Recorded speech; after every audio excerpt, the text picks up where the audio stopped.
When it comes to omega-3 fatty acids, the science is clear but often misunderstood.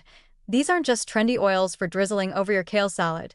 They are life-sustaining lipids that can literally tilt the odds of survival in your favor. Particularly EPA, eicosapentaenoic acid, and DHA, docosahexaenoic acid, the long-chain omega-3s found in fatty fish and marine algae, have been shown to do something that few nutrients can claim with confidence: lower the risk of all-cause mortality, especially by reducing sudden cardiac death and extinguishing chronic inflammation. But there's a catch, and it's a big one. The dose matters. Not all omega-3 intakes are created equal, and too little might be no better than none at all. Let's start with the most dramatic benefit: sudden cardiac death, the kind of terrifying event that strikes without warning, often due to fatal arrhythmias. Large-scale studies, like the Deficiency prevention trial, have shown that people who supplement with 1 gram per day of EPA and DHA after a heart attack significantly reduce their risk of dying suddenly. We're not talking about a minor drop in cholesterol here. This is a direct impact on survival. One of the proposed mechanisms is that EPA and DHA help stabilize cardiac membranes, making them less prone to electrical chaos. They also reduce platelet aggregation, modulate heart rate variability, and improve vagal tone, all of which contribute to a calmer, less reactive cardiovascular system. But their benefits go far beyond the heart.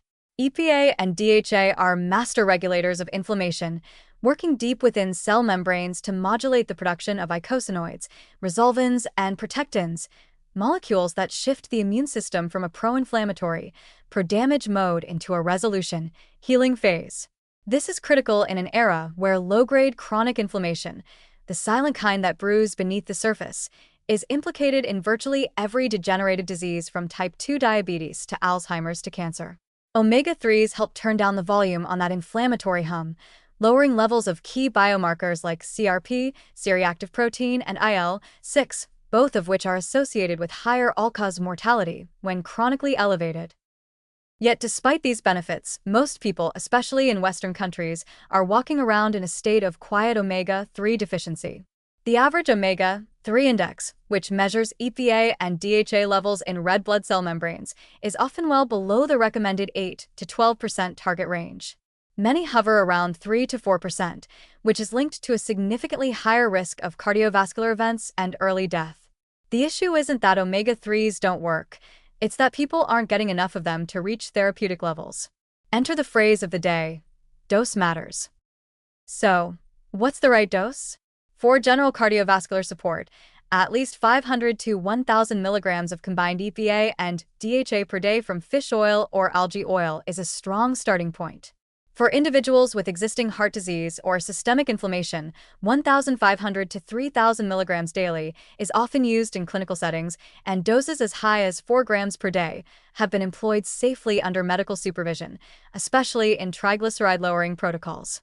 It's important to note that ALA, alpha-linolenic acid, the plant-based omega-3 found in flax and chia seeds, doesn't convert efficiently into EPA or DHA. Often less than 10% makes the metabolic leap.